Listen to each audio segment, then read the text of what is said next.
Every single time we catch the mainstream media telling half-truths and lies about what's going on in the state of Florida, we are going to do our very best to counteract that here at the Florida Maquis.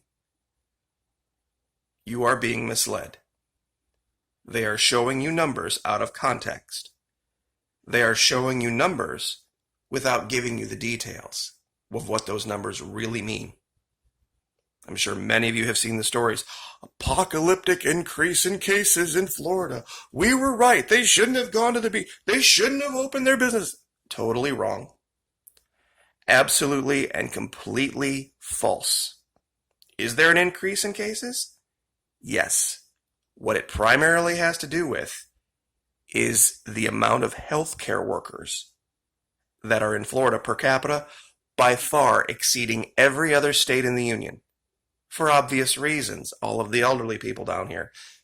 Hospitals, healthcare, huge business in Florida. And those individuals have to be tested very, very, very often.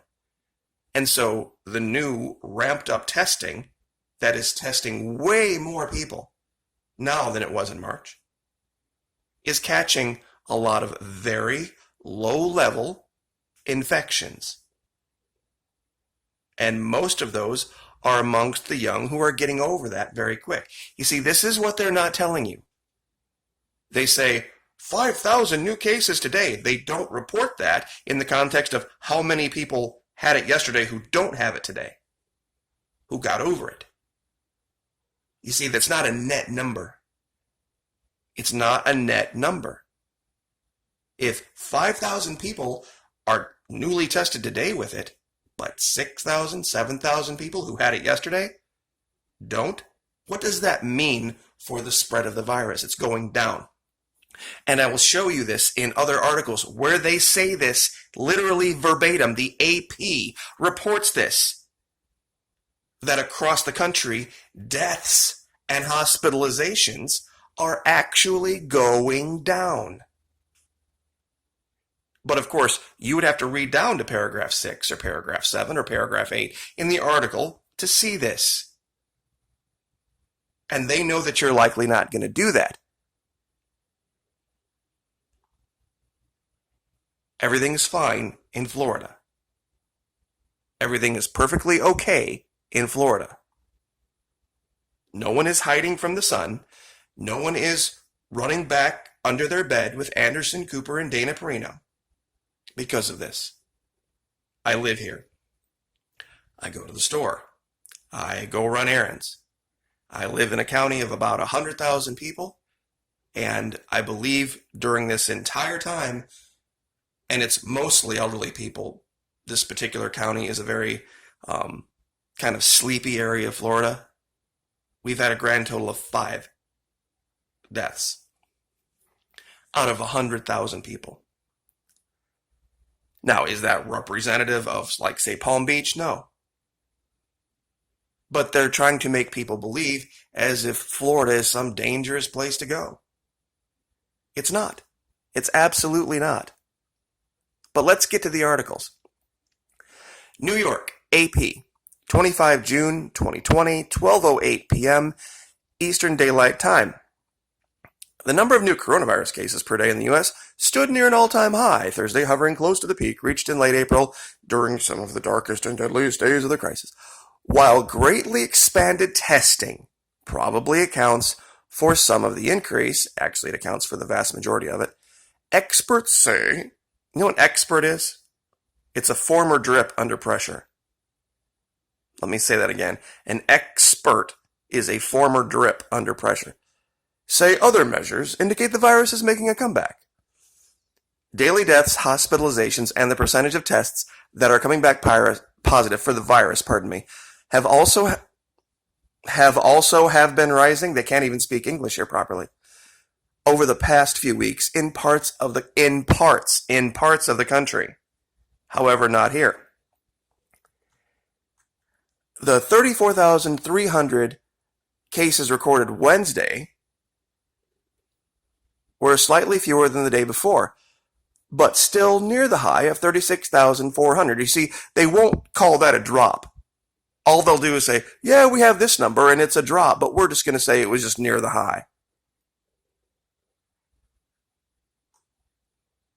Now, down here, they do kind of give up the game. The U.S. has greatly ramped up testing in the past few months, and it is now presumably finding many less serious cases that would have gone undetected earlier in the outbreak. You see, you can't compare the results of the testing then to the results of the testing now and say, this is a record number, because you weren't testing the same amount of people then.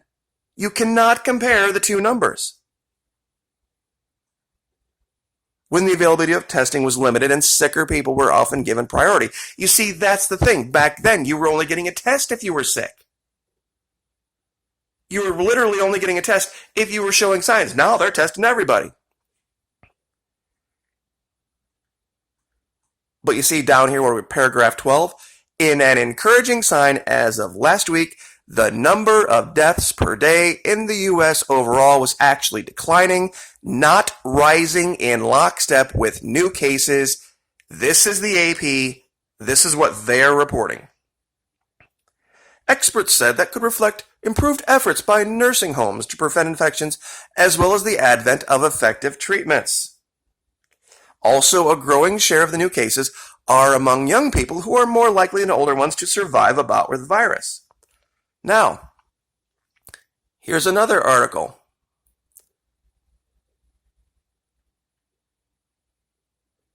One second while I close this out. Okay, let me zoom this back in real quick. Now, this is from New York. The number of new coronavirus cases reported per day, U.S. stood at 34,000, just short of the all-time high reached in late April. While greatly expanded testing probably accounts for some of the increase, experts say other measures indicate the virus is making a comeback. And they talk about the rising part in the South and West. They're talking about Alabama and Arizona. But here's where they give up the game. Quote, whether the rise in cases translates into an equally dire surge in deaths across the U.S. overall will depend on a number of factors, meaning that it's not happening. Experts said, most crucially, whether the government officials make the right decisions. Deaths per day in the U.S. number around 600, after peaking at about 2,200 in mid-April. So, let me get this straight. There are nearly 4 times as many deaths in the previous testing when it was lower than there are now when the testing is an order of we're talking 1,000 times as many people are being tested right now as were in March. And 600? You have to be kidding. That doesn't even keep up with the birth rate. See, this is what I don't get. Maybe somebody can explain this to me better. How can what was going on in March be a quote-unquote pandemic, and what's going on now be a quote-unquote pandemic, when the numbers were so much smaller the first week of March, second week of March, third week of March, than they are now? You see, nobody wants to talk about that. Nobody wants to talk about how all of the active cases were in these tiny little cloistered areas, these cities across the country, virtually nowhere else. When those cities instituted these draconian lockdown measures, people by the thousands who were infected fled to other areas, infecting those areas, like here in Florida. That's why we had to shut our border to New Yorkers. And then started it up here, and then they have the gall to say, because we don't, come into lockstep with their new mask ordinances, that somehow we are making it worse, when they're the ones that made it worse to begin with. At the very beginning of this, a long time ago, like right when this started, Governor Cuomo, waived all of the fees to all of the parks in New York. Why? Because that's what was being recommended by health officials. Go out, go to the park, get some sunshine, get some exercise.